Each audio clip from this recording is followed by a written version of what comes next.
The vigil, the gig, and these things can happen.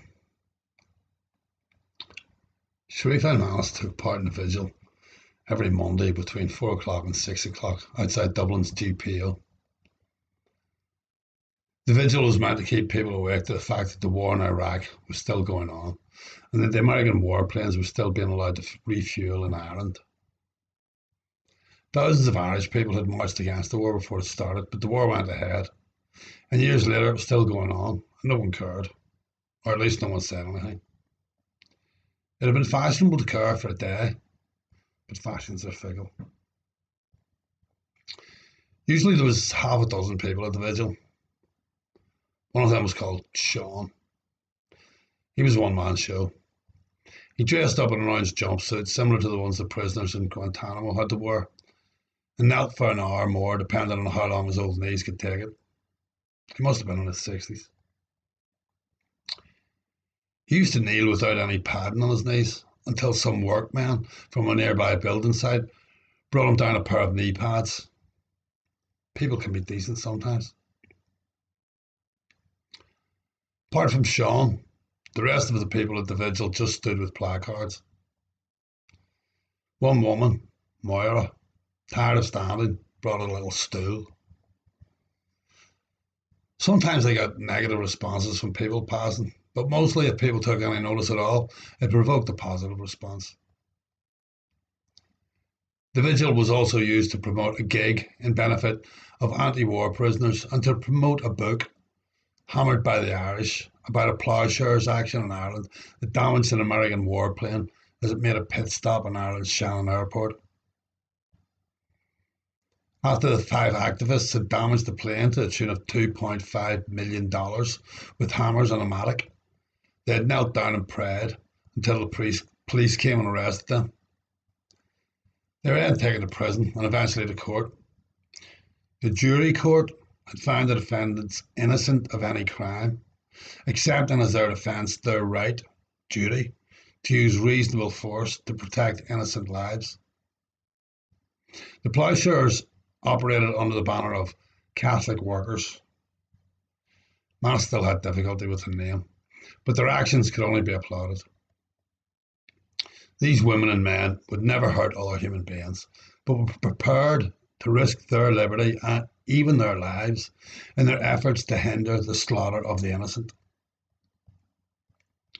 An American soldier, Robert Lang, an Iraq war resister, might be a beneficiary of the gig's proceeds, although a Hopi ploughshares in New Zealand might benefit from the proceeds.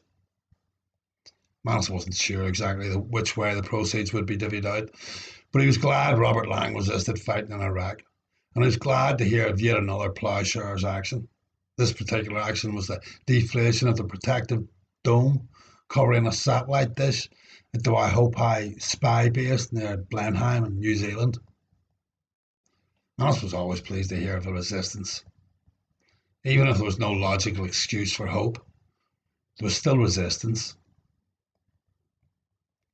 On a personal front, the gig would be a chance for Manus to get out and mix with some people who he might have something in common with. But really, he wasn't over hopeful. He figured he would still end up sat at the bar in his home, where he would get drunk before falling off home. The day of the gig started off bad for Manus. Jan had stepped up her hostility towards him. For years during their relationship, she had refused to talk to him because it was too tedious or boring, or she couldn't be bothered. Later she had changed her tack and said she couldn't speak to him because he was too scary. This achieved the desired effect of infuriating Manus even more than her previous arguments. Jan was particularly adept at privately, quietly, delivering snidey, hurtful remarks, and then standing back and refusing to communicate further. And Manus was particularly stupid in reacting loudly, openly, and angrily. For the most part, the world failed to see her quiet nastiness, but they couldn't fail to see his loud anger. Sharifa had been ill the night before the gig and awake most of the night. Consequently, she was asleep when her mother called to collect her. There was no need for aggravation. Jan could have sat in the house and waited, or gone out and waited, but she didn't want to do that.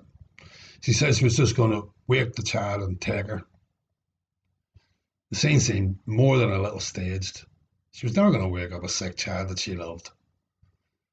The delivery of her line lacked conviction. Its true purpose no more than a prompt for Manus, who duly spoke his line. You go up there and wake her, I'd break your two legs. It was more a Belfast colloquialism than any type of real threat, but that was all Jan needed. She phoned the guards and cried hysterically that a violent old man from Belfast was threatening her sweet, innocent, youthful, safe Midlands self. The guards came to ensure that she got the child, and the poor little thing was saved from the big nasty man. It was an obvious setup, which Manus had obviously fallen into. She was going to take him back to court, and an incident like this, where she needed the guards' protection, would serve her well in the court. Manus was scared of courts. He had a history of drug abuse, prisons, and even nut houses. He was good with his daughter. He knew that. He didn't lose his temper with his daughter. He had the time and patience to explain things to her. But looking at his history and Jan's safe, middle-class, Midlands, respectable Republic of Ireland history, it was easy to see who would get painted as the most suitable preferred parent. Manus was scared of courts. By one of those odd coincidences that do some often happen in this life, Manus's ex-wife from 25 years previous, Rebecca, that Manus had contacted through a public forum some weeks earlier, emailed him back that morning.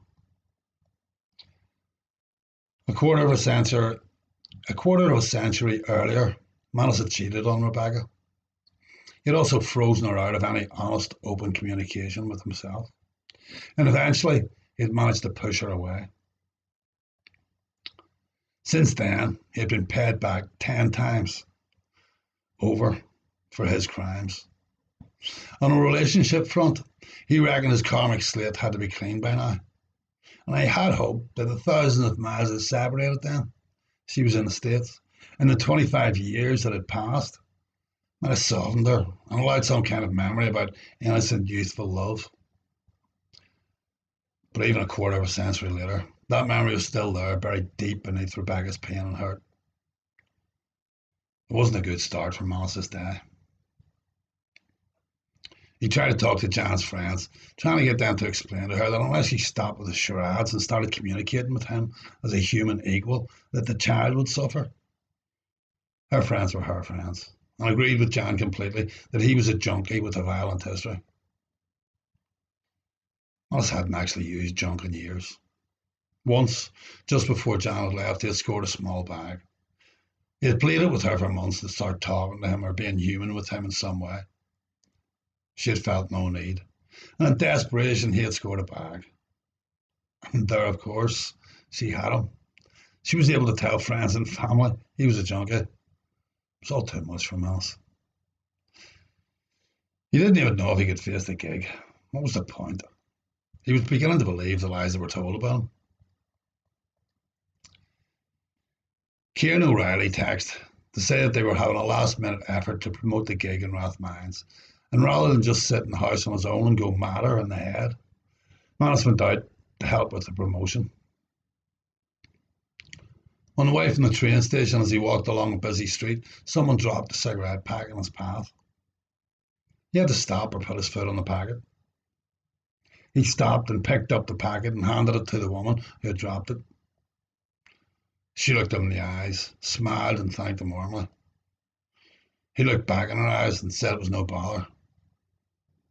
Felt so good to smile back at someone, a little sad to realise that this contact was probably the most intimate he had had or was likely to have with a woman for some time.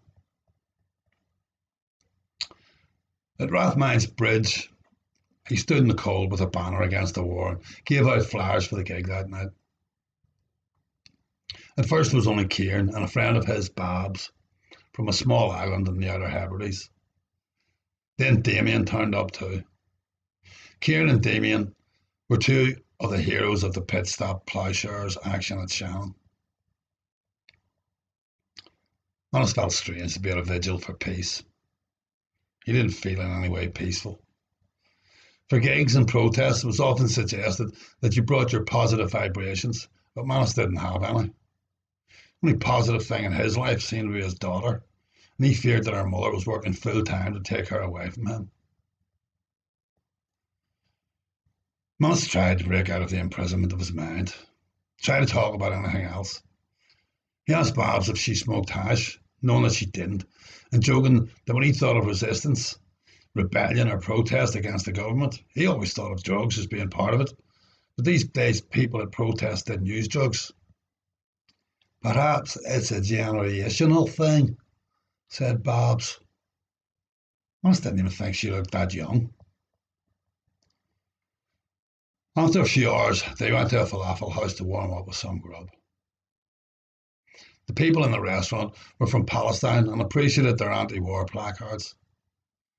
Then it was time for the gig. It went well with a good turnout, but Manus, especially after the day he had just had, wasn't much of a socialite, and after a few attempts to join in with people, found himself just where he had expected to find himself, alone at the bar. Something unexpected happened then. A beautiful young girl came and stood beside him. Manus and the girl, Vanessa, had a history. When Manus had been going out with Jan, Vanessa had made several passes at him. While flattered, Manus had refused the young beauty's advances. Jan, throughout their relationship, had more or less constantly said it was over. What part of it didn't he understand? She did not want to be with him. No doubt there was confusion in Manus's mind because even if she declared their relationship to be null and void, she still regularly slept with him for convenience. Usually, just before her period, she had sex with him. But she would never be his friend. They never met for coffee.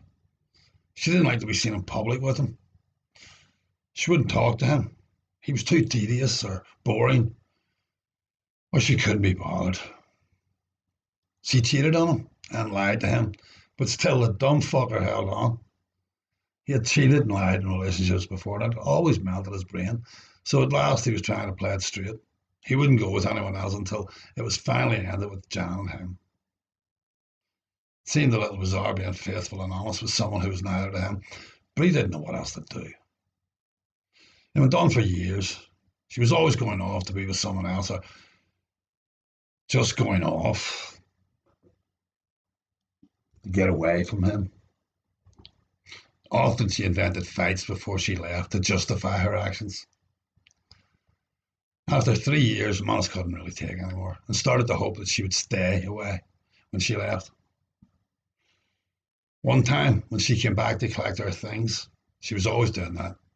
She announced, "I'm fucking pregnant and it's fucking yours," and stormed off.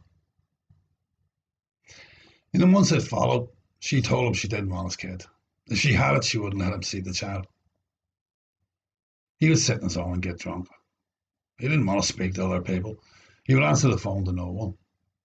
He would regularly phone Jan, who 99% of the time didn't answer, and 1% of the time answered to give him lots of abuse about how he was just a mistake that had ruined her life. He lived in a self-imposed solitary confinement. He hadn't spoken to anyone in weeks. He had hardly eaten, hadn't shaved in months, and had been drinking whiskey by the bottle for a while.